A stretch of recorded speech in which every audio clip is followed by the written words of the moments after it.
Bienvenidos a RDF Outlook, el podcast donde platicaremos con abogados y visionarios sobre su carrera, retos profesionales y el futuro de la industria. Yo soy Pepe Toriello y estoy convencido que los abogados podemos trabajar mejor y más rápido con los softwares correctos. Este podcast es una prueba.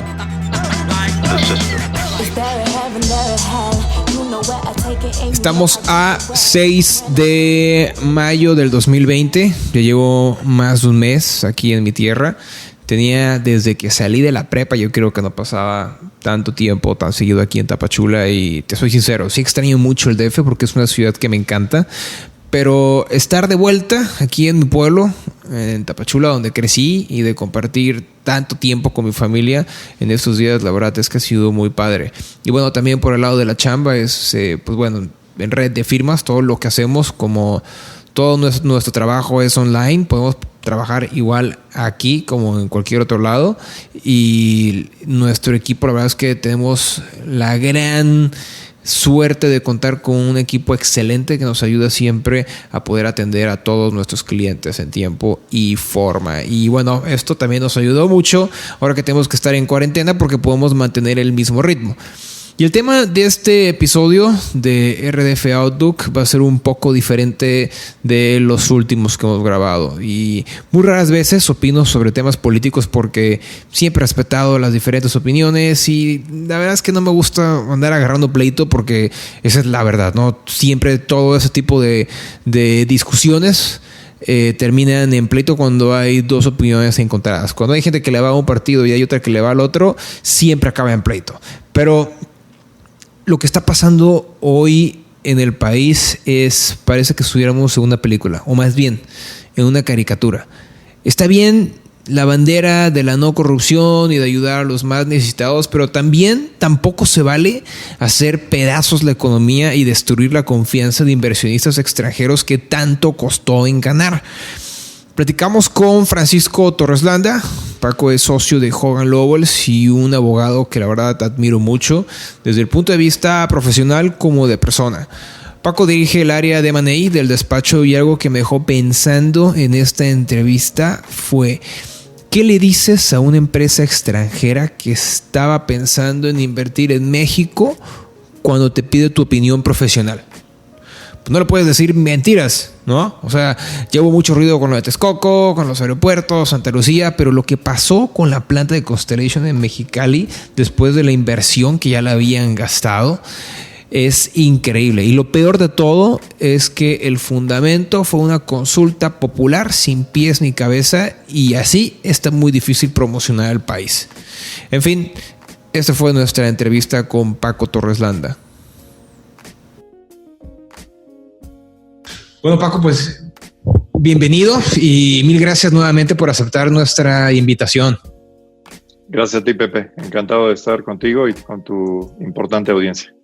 No, muchísimas gracias a ti. Oye, Paco, pues antes de empezar con la entrevista, me gustaría preguntarte que nos platicaras sobre ti y tu carrera para las personas que no te conocen. Pues mira, gracias por la pregunta. Provengo de una familia cuyas raíces están básicamente en Guanajuato.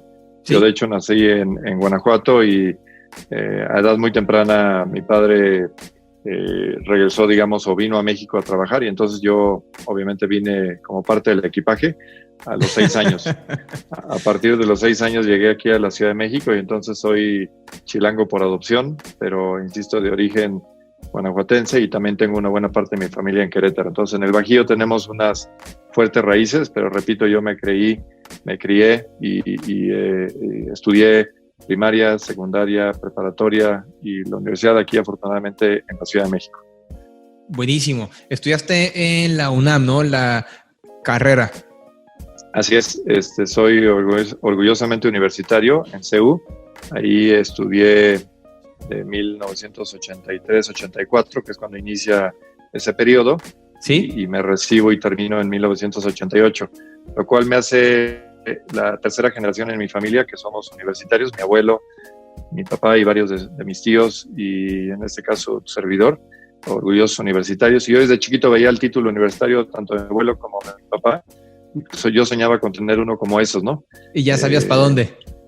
Y la verdad es que me entusiasmaba mucho y afortunadamente, más que una mera tradición, creo que hay una vocación, supongo que habrá algo de DNA y orgullosamente universitaria. Buenísimo. Y oye, Paco, tú hiciste la maestría en Harvard, pues ahora sí que terminando la carrera en 1989, ¿no?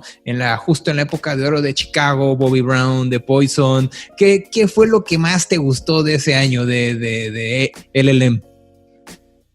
Pues mira, yo inicié mi trabajo en el despacho, de hecho, una semana antes de entrar a la carrera.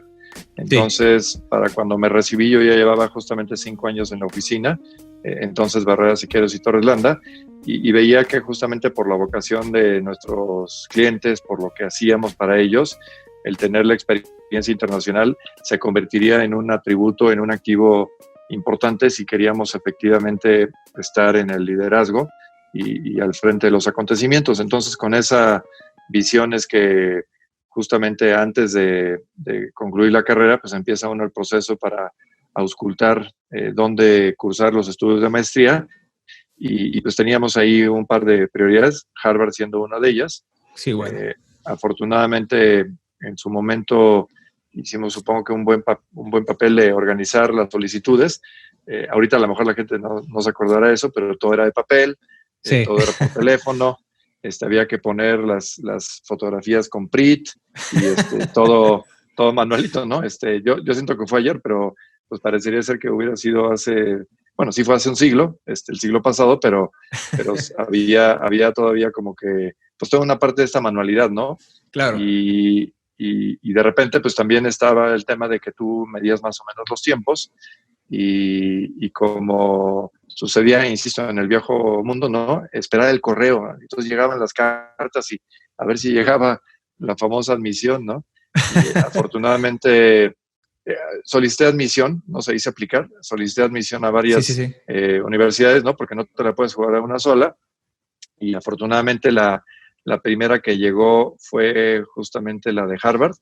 Me acuerdo muy bien, la firmaba una profesora, una funcionaria de Harvard que se llamaba Athena Mutua, nunca se me va a olvidar el nombre, y decía pues que había sido aceptado.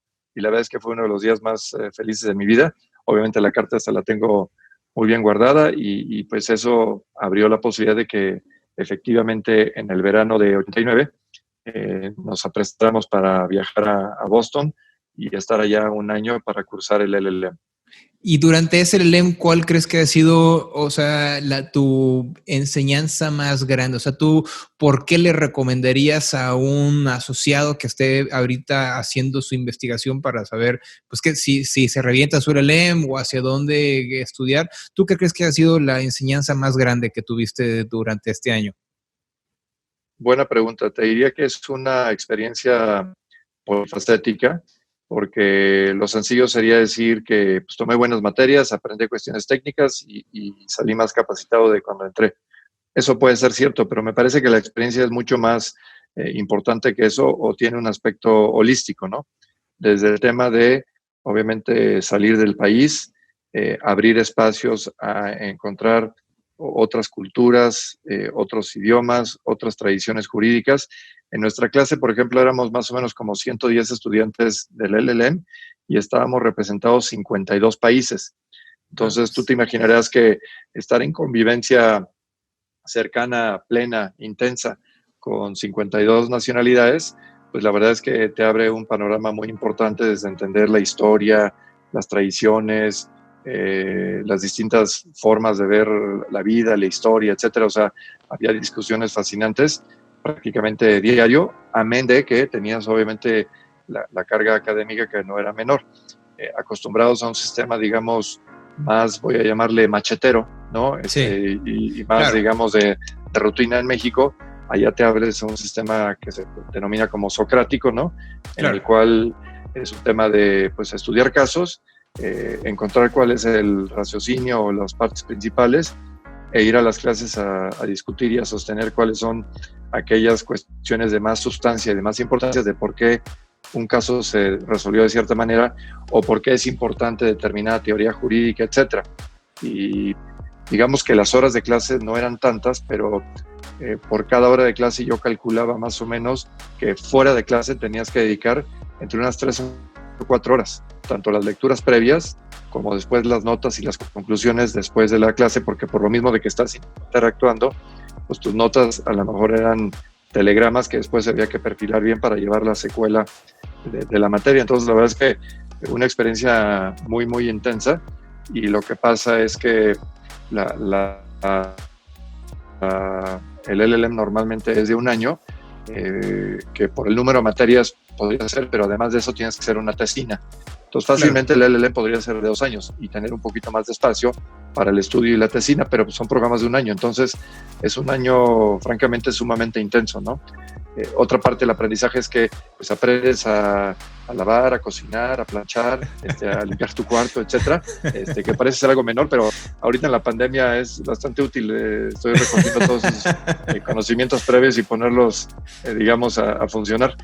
Mis hijos extrañan de que yo sepa planchar, pero la verdad es que ese año te deja muchas cosas, ¿no? En fin, que es un año determinante en muchos sentidos. Yo se lo recomendaría ampliamente a quien lo pueda hacer. Además, en ese momento, fíjate que teníamos un problema porque, no sé, en esa época se apostaba a que todo tenía que ver con carreras que no fueran disciplinas sociales, entonces todas las becas oficiales del gobierno mexicano no aplicaban en lo absoluto para disciplinas sociales, todas estaban orientadas a temas técnicos. Entonces, para lograr, digamos, acceder a Harvard, pues tuve que rematar todo lo que tenía a mi alcance y alguna ayuda de la oficina y alguna ayuda de mis papás, y finalmente logramos sortear los costos de la maestría, que no eran bajos, pero insisto, es una inversión que bien valió la pena. Otra cosa que es un aprendizaje es el cambio de clima. Aquí la verdad es que en México estamos muy mal acostumbrados a que las estaciones, lo único que varía es a lo mejor un poquito la temperatura y si llueve o no llueve, pero no estamos acostumbrados a lo que sucede en esas latitudes, digamos, transeptentrionales, en las cuales no solamente baja la temperatura, sino el cambio más importante es que la luz del día se acorta muchísimo y se queda básicamente a las 4:30 de la tarde, ya es de noche. Sí. Y eso te juega raro en la mente. Tienes que habituarte a ser muy disciplinado, porque si no a las 5 de la tarde ya te quieres dormir y te faltan muchas horas de estudio. Para eso desarrollas ahí algunos hábitos. Y algún buen amigo, uno de mis amigos, de hecho mi mejor amigo en la maestría, un chileno, me dijo: León, veo que traes sueño, ¿verdad? Le digo: sí, pues es que la noche. Me dice: te voy a dar la receta. Nos vamos a dar 1 hora aquí y vamos a jugar squash o vamos a hacer algo de ejercicio. Eso va a hacer que tu mente genere endorfinas y vas a agarrar gasolina para el resto de la noche que tienes que estudiar. Y esa pequeña dosis, digamos, de madurez y de experiencia de León, que ya llevaba ahí un poquito más de tiempo, sí, me permitió que la maestría fuera mucho más placentera, además de que hice buenos amigos haciendo deporte. Que eso es lo más importante también. Bueno, una de las cosas más importantes es también las nuevas amistades que haces ahí, ¿no? Que supongo que sigues en contacto con muchos de tus amigos de allá. Sí, te abre las puertas, y en ese momento, pues, digo, obviamente no había ningún tema de celulares, ni WhatsApp, ni nada por el estilo, pero pues teníamos una comunidad que a lo largo del tiempo se ha venido manteniendo unida. Hoy ya tenemos obviamente mecanismos electrónicos, pero sí, desarrollas una afinidad personal y profesional que resiste el paso del tiempo y las distancias geográficas. Claro, buenísimo. Y después que terminaste el LLM, el siguiente paso fue entrar como Foreign Associate y estuviste en Washington, ¿no? ¿Qué tal fue esa experiencia? Mira, fue el complemento magnífico, digamos, para después de la maestría, entender que todo ese acervo, digamos, teórico tenía una aplicación práctica. Y entonces, con la ayuda de quien fue en su momento el fundador original de Barreras y Quedos y Torrelanda, que era el licenciado Eduardo Hidalgo, sí, el residente justamente en Washington, Eduardo fue tan amable en presentarme algunos de sus contactos ahí en la comunidad jurídica de Washington. Y uno de ellos, el señor Lloyd Cutler, del despacho que en ese entonces se llamaba Wilmer Cutler & Pickering, tuvo bien, digamos, concedernos un espacio en su programa de abogados extranjeros, y ahí estuve pues básicamente como 7 meses trabajando en Washington en esa firma, que es una de las mejores firmas en Washington y en el mundo. Después se fusionó, de hecho, con una firma en Boston y ahora se llama Wilmer Hale. sí, claro. Y pues teníamos, digamos, una una magnífica plataforma para desarrollar grandes, digamos, contactos con clientes, con amigos, con una serie de prácticas profesionales que a mi regreso a México pues constituyeron una materia prima, digamos, útil para ir desarrollando una carrera profesional ya en México a partir de 1991. Buenísimo. Y bueno, ya terminaste tu año de Foreign Associate y después regresaste a México, donde te convertiste en socio del despacho cuando era todavía Barrera Siqueiros Torres Landa, que en el 2014 se fusionó con Hogan Lovells, ¿no? ¿Cómo fue esta transición de ser un Big Law mexicano a dar ese siguiente paso de convertirse en un Big Law internacional? ¿Cuáles creen que hayan sido las complejidades más, pues las que más recuerdas durante esa transición? Pues mira, la verdad es que Barrera Siqueiros y Torres Landa fue una plataforma magnífica, una gran familia, vamos a llamarla así, en la cual en un par de generaciones justamente se desarrolló. Creo que nosotros seríamos como la segunda o tercera generación, que eso hablaba bien de la oficina porque muchos despachos en México, lamentablemente, el cambio generacional no necesariamente había sido benévolo con las instituciones. Veíamos muchos despachos que habían sido claros líderes y algunos de los despachos, insisto, más renombrados, y cuando venían los cambios generacionales tenían problemas estructurales. Claro. Me parece que es algo de lo cual tenemos que aprender todos los abogados mexicanos. No sé si en nuestro DNA somos pues, demasiado orgullosos, a lo mejor poco flexibles, no sé, y lo digo en descargo propio, ¿no? Creo que hay algo que no hemos hecho bien, porque si comparas la práctica profesional en México con lo que es, por ejemplo, Brasil, Argentina, o economías más pequeñas como puede ser Chile o Perú, no es muy lógico que haya despachos en esos lugares, particularmente los últimos dos países, que sean de mayor envergadura en cuanto a miembros se refiere, que los despachos mexicanos. Algo no hemos hecho bien. Claro. Pero hablando de Barrera Siqueiros y Torres Landa, la verdad es que nos entusiasmaba mucho justamente el ser precursores de cambios. Siempre se hizo así. El despacho empezó, insisto, siendo una plataforma en la cual Eduardo Hidalgo vino a México y creó el despacho junto con el maestro Barrera y el maestro Siqueiros, y después se fue incorporando otra serie, digamos, de pues, abogados muy destacados que lo llevaron a ser, insisto, uno de los despachos locales ciertamente de los más importantes. Sí, claro. Nuestro país, recordarás que después de ser una nación bastante cerrada, ¿no?, al mundo, poco a poco, después de la crisis de 82, entramos en una dinámica distinta donde, a base de entrar al GATT y posteriormente a otra serie de temas como OMCs, como obviamente NAFTA, etcétera, pues nos volcamos por completo a ser una de las naciones más abiertas y más integradas a redes de comercio internacional. Sobre esa base, pensábamos nosotros que el tener justamente la capacidad de atender a nuestros clientes, no solamente en México, sino en el exterior, y hacerlo como una sola casa, digamos, con un trato nacional, independientemente de donde estén, pues podía representar una arista importante en ser, digamos, más eficientes y más atractivos, ¿no?, al momento de competir en un mercado que claramente es reñido, porque hay muy buenos abogados en México. Nos tocaron las puertas en algunas ocasiones previas o en algunos años previos, y la verdad es que no nos apetecía justamente cómo iba a ser esa transición si no llegábamos a tener un mecanismo, digamos, de mayor empatía y de mayor simetría con quienes podrían ser nuestros pares en el extranjero. Pero cuando Hogan nos toca la puerta justamente a finales de 2013, principios de 2014, vimos que esta fórmula era distinta, en la cual justamente México no era el patito feo, ni iba a ser una ciudadanía, digamos, de segundo nivel, sino que nos integraríamos a hacer eso. Lo que habíamos sido antes una gran familia en México, que ahora pasaríamos a tener una gran familia en el exterior. Y bajo esa idea de que hubiera simetría y hubiera paridad, nos interesó el tema, lo discutimos por varios meses y finalmente en agosto de 2014 dimos el paso y pues nos integramos a ser hoy en día la presencia en México de una firma global como es Hogan Lovells, que estamos a punto justamente de cumplir 6 años. Y repito que si antes teníamos hermanos hablando profesionalmente en México, pues ahora tengo primos hermanos esparcidos en el mundo, ¿no? Pero en una gran familia que nos vemos como tal, como responsables de cuidarnos y de hacer que todos actuamos en pos de darle el mejor servicio posible a nuestros clientes, independientemente de dónde se encuentren. Claro, o sea, sí, definitivamente les dio el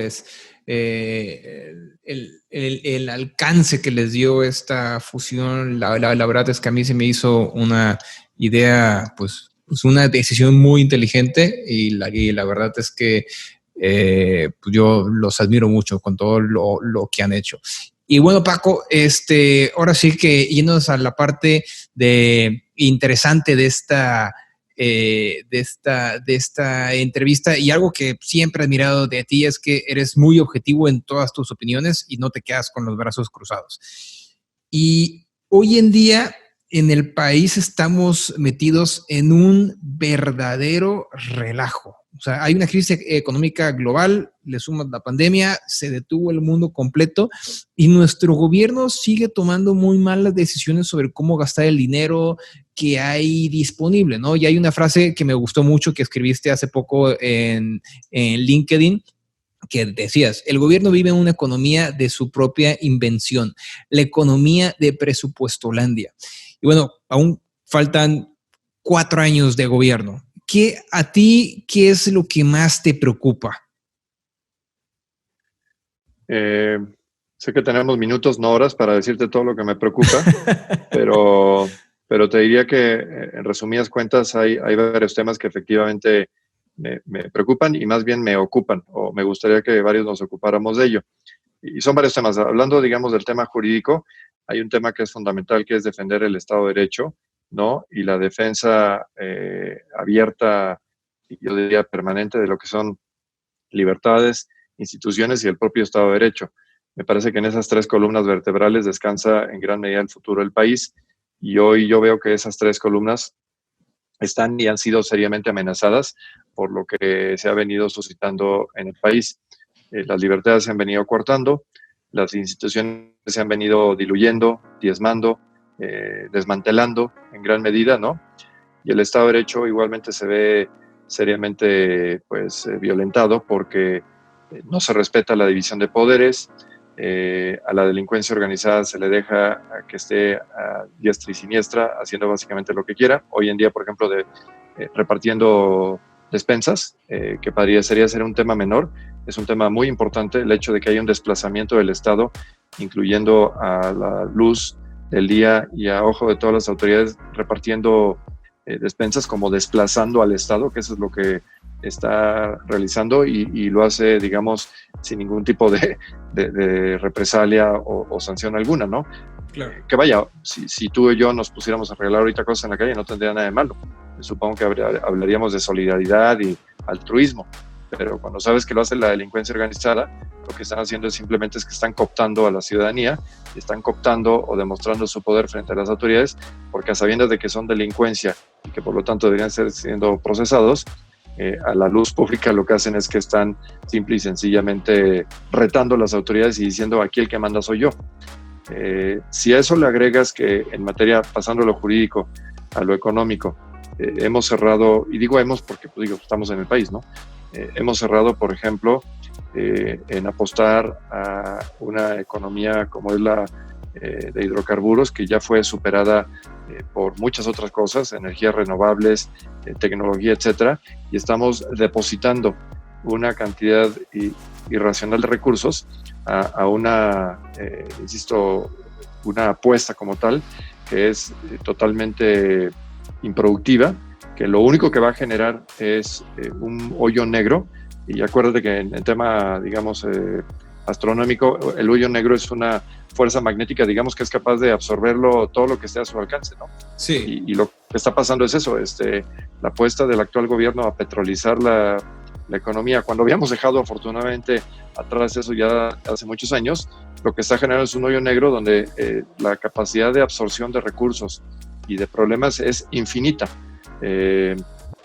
nada más el año pasado se perdieron 35 mil millones de dólares, y en lo que va de este año, nada más en el primer trimestre, las pérdidas son equivalentes, y así lo escribí de hecho en una columna que está publicándose hoy.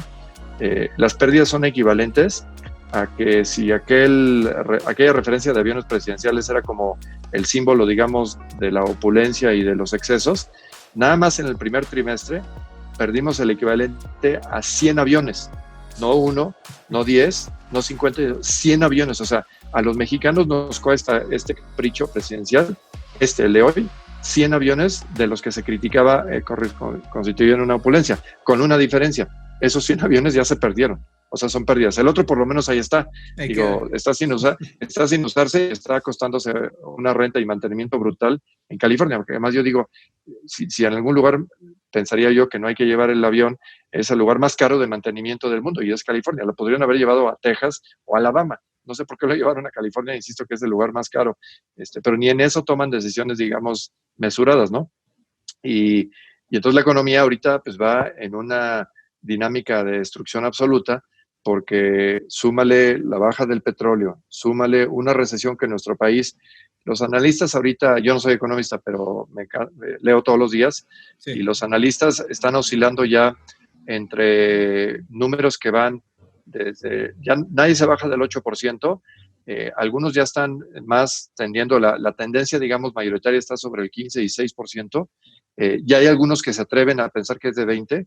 Y ayer, en una cifra que, digo, me deja frío, creo que Bank of America apuesta a una pues, recesión y una pérdida de valor en el PIB nacional que podría llegar al 34%. La verdad es que esa cifra me deja frío, pero vaya, cualquier cifra que sea arriba de 10, 15 o hasta 20%, estamos hablando de una contracción económica que no habíamos visto desde 1932. Entonces, estás hablando de algo descomunal, donde básicamente hace 100 años no veíamos algo de este tamaño. Y alguien podría decir, bueno, es que tenemos la mala suerte de que vino una pandemia, etcétera. La pandemia no la pudimos haber controlado, pero las malas decisiones económicas sí las pudimos haber controlado, y hemos derrochado, e insisto, cuando digo hemos, porque es como país, es como se han tomado las decisiones, ¿no? Claro. Derrochamos más de 100 mil millones de pesos en cancelar una obra que prometía ser, digamos, una plataforma literalmente de despegue para la economía, como podía ser el aeropuerto de Texcoco.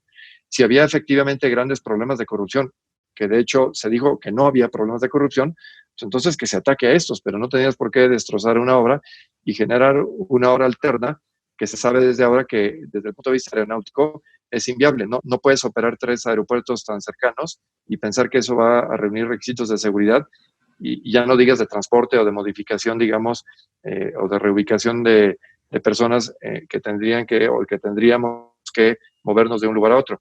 Dicho sea paso, yo prometo y lo voy a cumplir, yo no voy a pararme jamás en Santa Lucía, porque me parece que es una obra, digamos, de absoluto desprecio por la lógica. Y me va a decir, oye, ¿ya no vas a viajar? No, sí, yo puedo ir al aeropuerto de Querétaro, y de Querétaro puedo volar a un hub que me permite ir a cualquier parte del mundo, y lo voy a cumplir. Ya nos conocemos, yo cumplo mis promesas, porque además espero que a lo mejor ese aeropuerto de hecho ni siquiera llegue a operar. Ese es un aeropuerto militar y nunca se los debimos de haber quitado a los militares.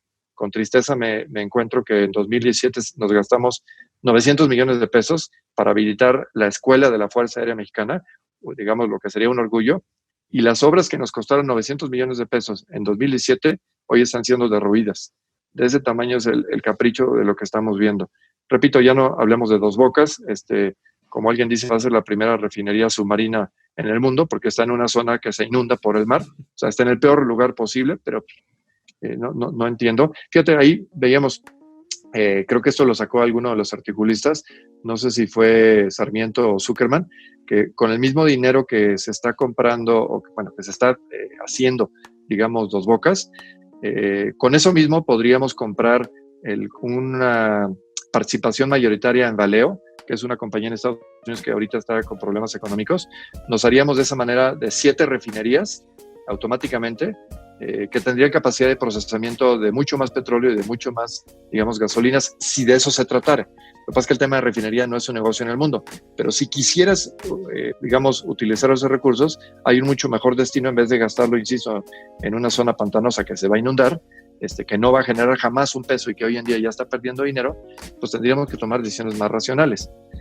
Esto se enmarca en una situación muy curiosa. La campaña de 2018 se basó sobre, o los estandartes fue, vamos a luchar contra la corrupción, contra la impunidad y para favorecer a los pobres. Nada de eso ha sucedido. La corrupción hoy en día está rampante como nunca, las investigaciones no llevan a nada. El gobierno trae un 78% de licitaciones adjudicadas por la vía directa, lo cual habla de una enorme opacidad, porque quiere decir que pues, se la están asignando a quien les late a ellos. El hecho de que ellos digan que ellos no se roban dinero, que eso estaría por verse, no es condición suficiente como para pensar que eso debiera ser la forma de licitar o hacer compras de gobierno. Si a eso le agregas que hay nepotismo, que hay una enorme, insisto, opacidad y que las decisiones no se están tomando acatando las decisiones o recomendaciones de los técnicos, sino que se hacen en la fuente inagotable de ineptitud y de, pues digamos, improvisación en muchas de estas decisiones, los resultados no se pueden anticipar distintos. La pandemia nos llegó, pero el desastre interno lo generamos nosotros. Y déjame, te doy un análisis contrafactual. Pensemos por un segundo, porque no hay que cambiar, no habría que cambiar por completo lo que se ha venido haciendo. Son 3 o 4 cosas. Haber dejado Texcoco, haber dado seguridad jurídica y, por ejemplo, no cancelar la planta de Constellation, error garrafal. Eso nos puso en el umbral de perder cualquier credibilidad en materia de Estado de Derecho, hacer procesamientos claros en materia de licitaciones, hacer una hincapié en que efectivamente la corrupción no se iba a tolerar más. Si cambiaras estos factores pequeños, hoy en un análisis contrafactual estaríamos, cierto con la pandemia, porque eso no la podríamos combatir, pero habría un análisis o un factor adicional que nos pondría en una tesitura totalmente distinta. La ruptura de la relación entre Estados Unidos y China por el poderío económico, etcétera, haría que México sería el destino natural y manifiesto para muchas de esas inversiones que encontraban su nicho en China y que ahora prefieren, digamos, redimensionar dónde es la mejor ubicación para justamente no estar en esta zona, digamos, de conflicto entre Estados Unidos y China. El mejor lugar que podría haber en el mundo se llama México. Claro. Y sin embargo, hoy en día las inversiones no están llegando a nuestro país. ¿Por qué? Porque hay incertidumbre, porque hay una enorme desconfianza, porque cancelamos obras o proyectos, algunos ya inaugurados o a punto de inaugurar, u otros con grandes inversiones en base a consultas patito, y sin ningún respeto por la estructura, digamos, de nuestras leyes. Esa combinación es potente y lo que está generando es eso, una crisis en la cual hoy vemos que vamos derechito a un desfiladero y que lamentablemente las autoridades no están haciendo nada por corregirla. Mi último comentario en la parte social y en la parte de salud pública, que eso me preocupa, es que las decisiones en torno a la pandemia se han dejado influir por una parte política, siendo que debería ser un tema que se analizara estricta y puramente por un criterio científico y por un criterio sanitario, se ha lamentablemente contaminado por cuestiones políticas, y esto lo que ha generado es una serie de malas decisiones para que los momentos en los que había que hacer, digamos, ajustes en no destruir el seguro popular, instaurar un INSABI que no tiene reglas operativas, reducir la parte, digamos, presupuestal a todo el sistema de salud porque le inyectamos todos los fondos a los caprichos presidenciales, incluyendo Dos Bocas. Y además de esto, no dejando que el Consejo de Salud General, que es lo que institucional y constitucionalmente procede para que se tomaran decisiones, no, resulta que las decisiones se toman todas las mañanas en base a lo que el presidente en ese momento le autorice o no le autorice al subsecretario de Salud, que se ha convertido en el vocero único de la materia, y que claro, con el desgaste de estar hablando todos los días, la comparación de datos y la comparación de información te hace ver que hay un choque brutal entre las declaraciones porque las cifras empiezan a ser no creíbles. Y hoy leíamos, por ejemplo, en un par de artículos por destacados, digamos, médicos, infectólogos, epidemiologistas, etcétera, gente que sabe de esto, es que el pronóstico es francamente delicado, porque podemos entrar no solamente en que no se ha achatado la curva, sino que al habernos negado a hacer pruebas masivas como lo hacen los países que han tenido éxito en la pandemia, no tenemos realmente una contabilidad cierta del nivel de contagio y por lo tanto del índice de mortandad y morbilidad que vamos a presentar, y sin embargo hay algunos focos que te dejan ver que ya están muy preocupados. El solo hecho de que hayan hecho el Centro Banamex y ahora el Autódromo Hermano Rodríguez en pensar Sí. en instalar ahí un número importante de camas, es porque sabe que viene una cantidad que va a rebasar el sistema hospitalario, ya no digamos en el país, en México, en la Ciudad de México, que es el más robusto del país. Entonces, claro, se nos viene un problema muy serio y repito, todo tiene que ver con improvisación, ineptitud, el no utilizar y no allegarse los datos de los expertos. Tienes en materia de salud, tienes una recomendación que lo firmaron seis, no me acuerdo si fueron 6 o 7 exsecretarios de salud, cuya única vocación era simplemente dar los mejores ingredientes para que se tomaran decisiones. No había un ingrediente de partidos políticos, no había un ingrediente de, revanchismo o de que ellos quisieran un hueso o un puesto de regreso. Lo único que quieren, señores, estamos aplicando todo el conocimiento que tenemos de estos 6 o 7 secretarios de salud y le damos una receta al gobierno federal y decir, oigan, creo que esto lo tienen que tomar en cuenta y hacer algo. Dime qué hicieron con esas recomendaciones.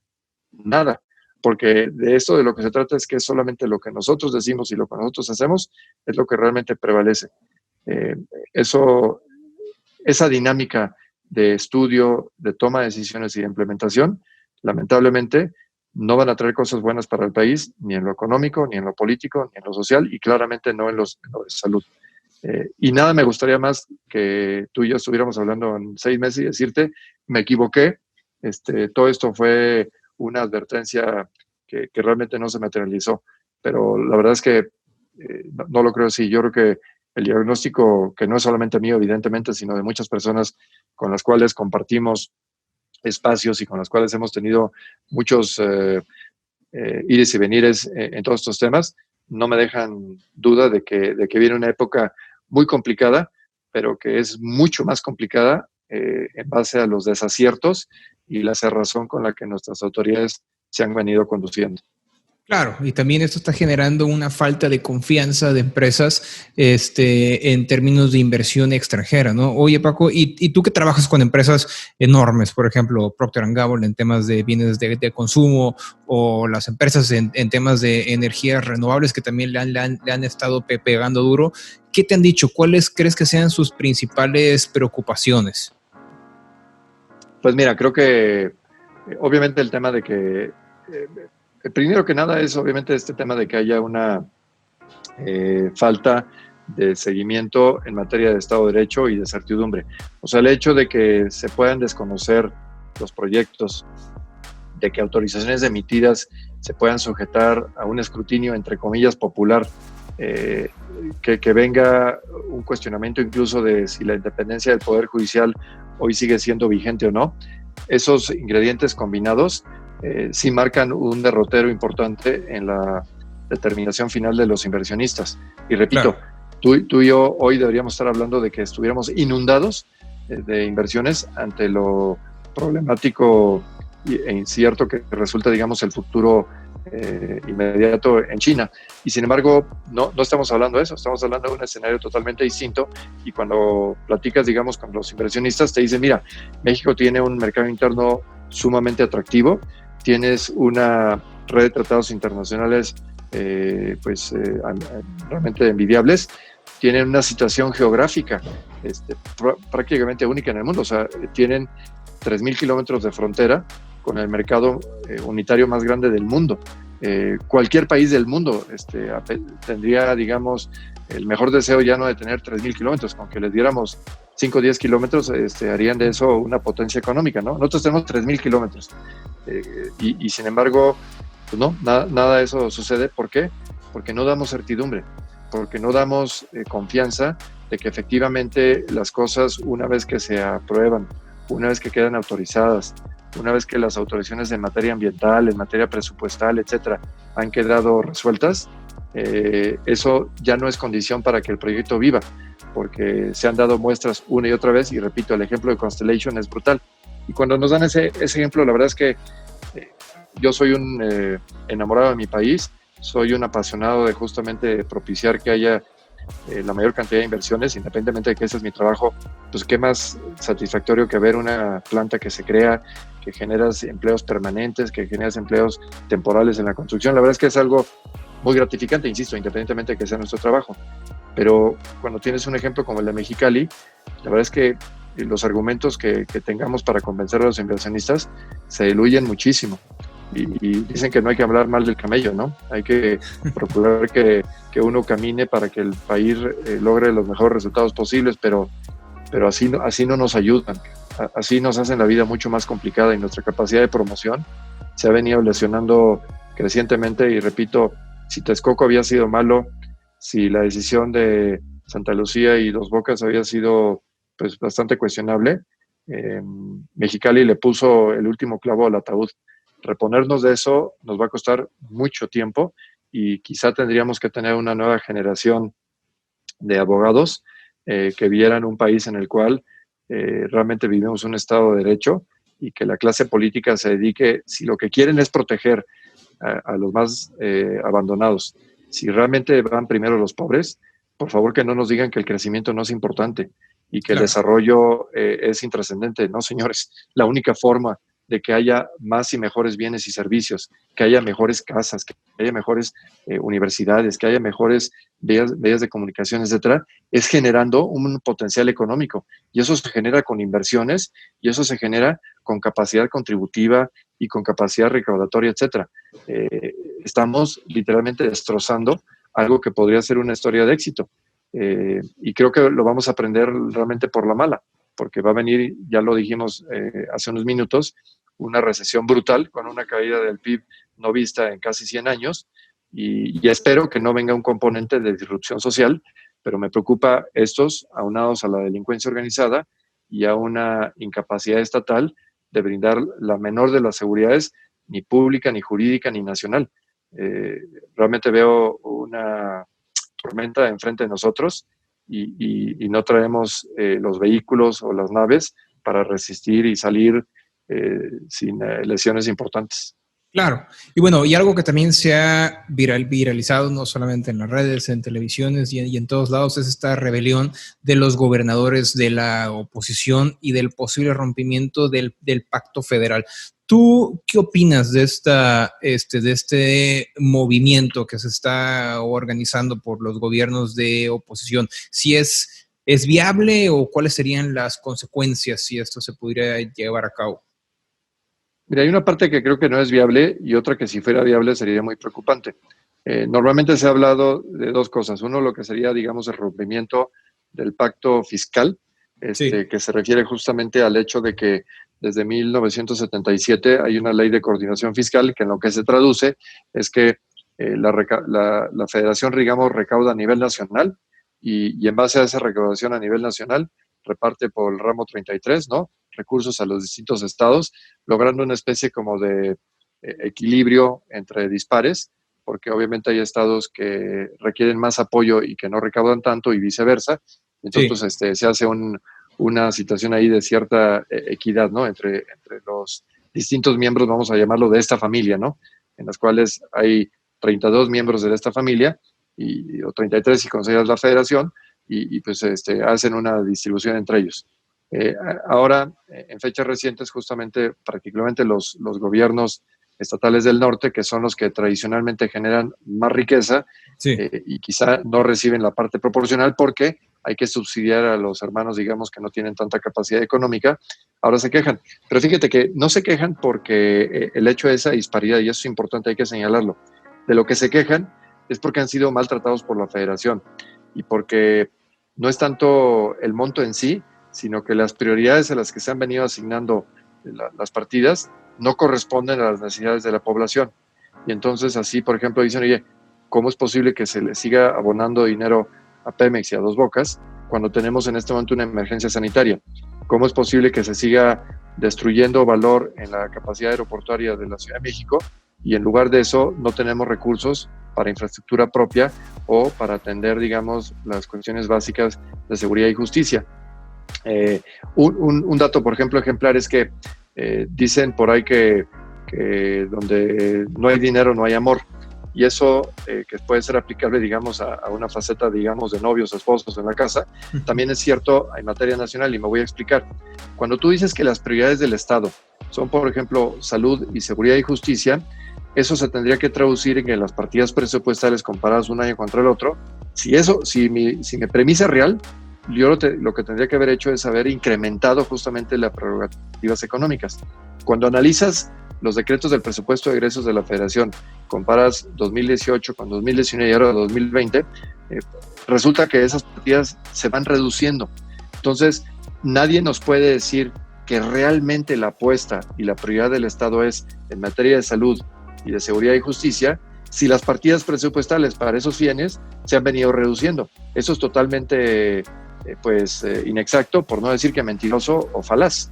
Entonces, esta es la parte por la cual los estados y del norte están diciendo, oiga, una cosa es que contribuyamos, una cosa es que haya la ley de coordinación fiscal, una cosa es que entendamos que puede haber una redistribución, pero otra cosa muy distinta es que se apliquen los recursos caprichosamente y que ante una emergencia como la que tenemos nos digan que no hay dinero porque se lo está chupando Pemex o se lo está chupando Dos Bocas. Oigan, esto no está bien, eso no puede estar, no puede ser correcto. Pero fíjate, aquí, Pepe, entramos a un terreno que es un poquito más delicado, porque por un lado, si tú rompieras la coordinación fiscal como tal, no quiere decir, porque ese podría ser, digamos, el entendido natural, lo que va a pasar es que si los estados, por ejemplo, como Nuevo León, Coahuila, Chihuahua, Tamaulipas, por citar algunos, ellos dijeron, no, vamos a romper con el pacto fiscal.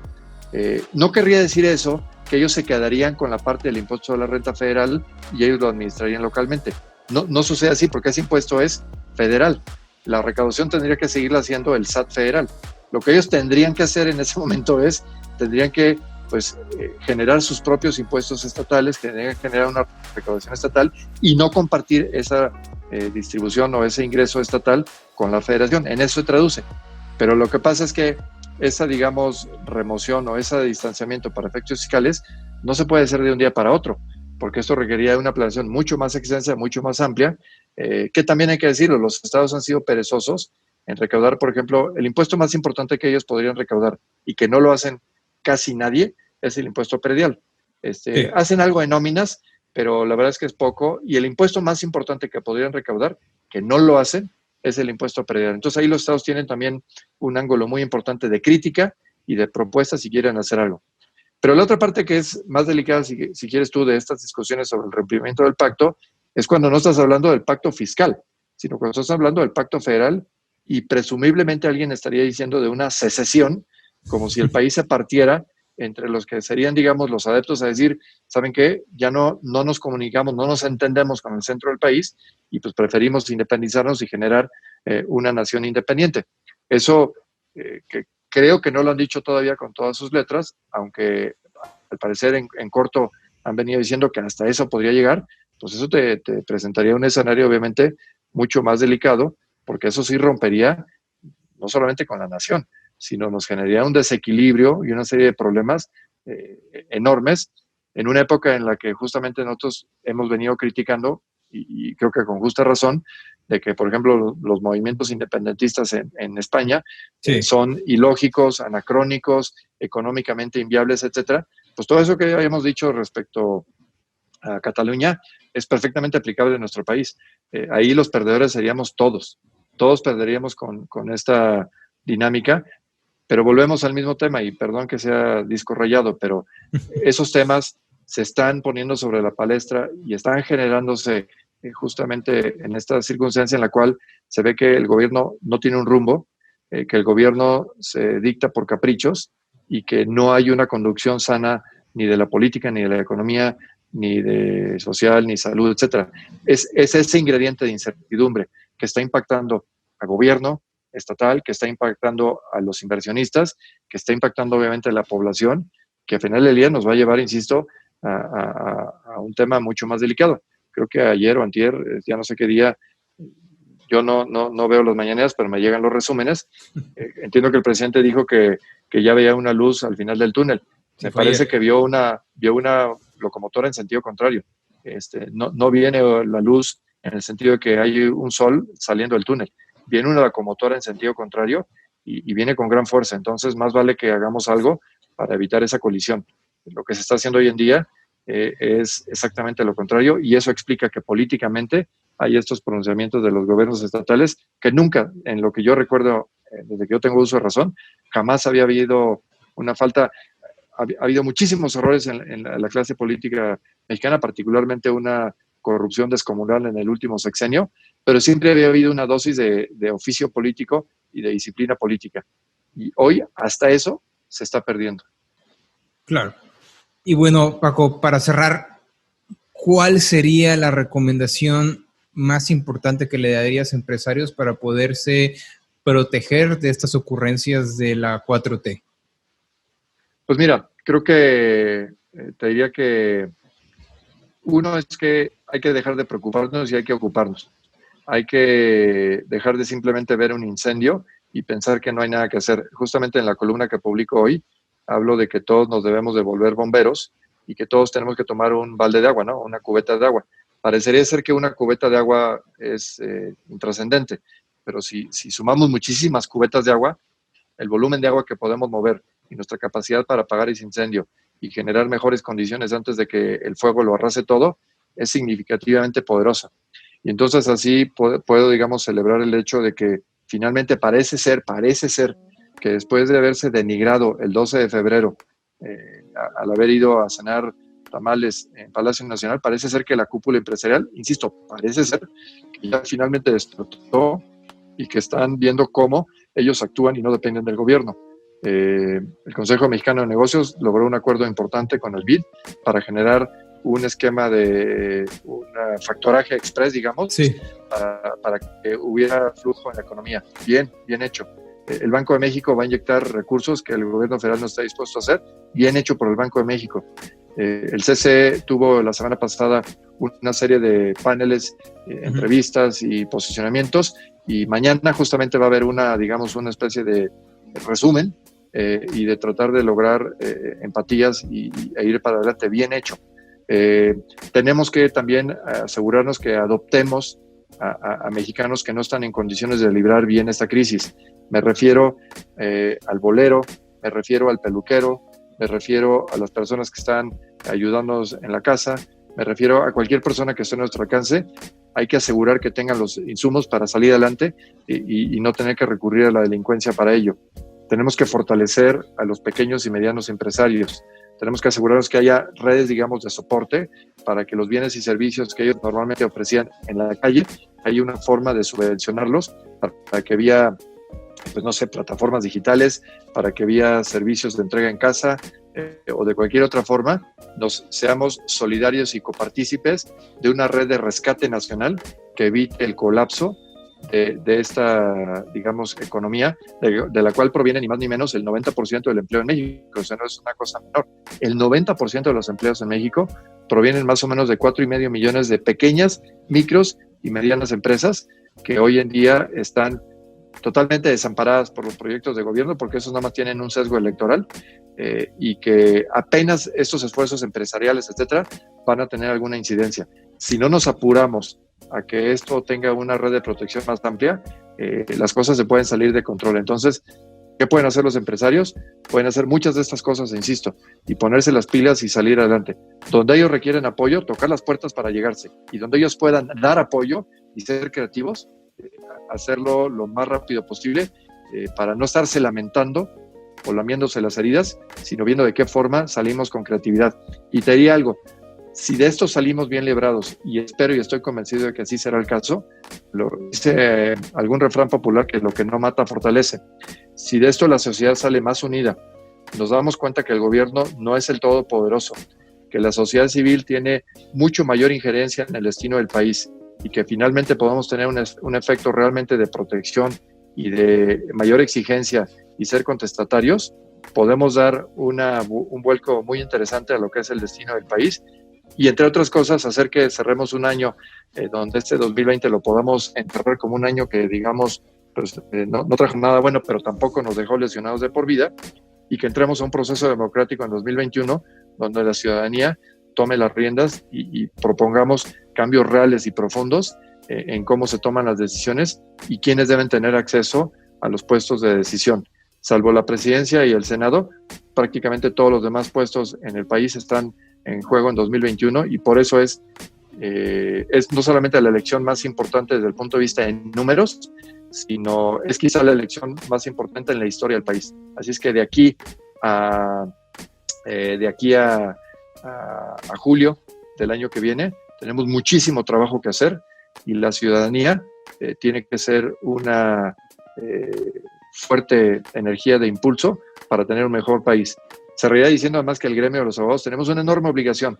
Hoy en día, y por buenas razones, hemos sido objeto de muchas críticas porque no hemos hecho lo que nos corresponde, porque no hemos abonado a que haya un combate frontal a la impunidad, porque tenemos abogados que se dicen operadores, que es un nombre rimbombante para decir más bien los que fomentan la corrupción abierta, particularmente en el sistema judicial, porque no hemos dado las batallas jurídicas ante toda la serie de abusos que se han venido dando desde el 2 de julio de 2018 y antes, pero hablando de este momento, porque pues, del pasado pues, es muy difícil hablar, ya no se puede componer, pero en el presente actual tendríamos que dar una batalla mucho más frontal.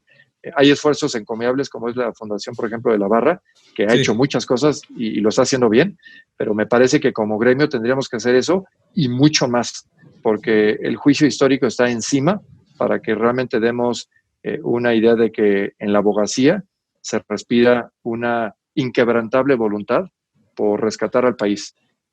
Y si no lo hacemos hoy, la historia nos los va a reclamar y con justa razón. Buenísimo. Pues bueno, Paco, no me queda más que agradecerte nuevamente por tu tiempo, por tus comentarios y por todas tus recomendaciones y esperemos que esto pase pronto y ahora sí nos podamos echar un café en persona y ya dejar de usar tanto el Zoom. Me parece muy bien, Pepe. Espero que eso sea pronto pero hasta para eso hay que trabajar duro, ¿eh? Claro no que va sí. a ser fruto de la casualidad. Tenemos que salir de la zona de confort y echarle muchas ganas. Buenísimo. Pues mil gracias, Paco. Un abrazo.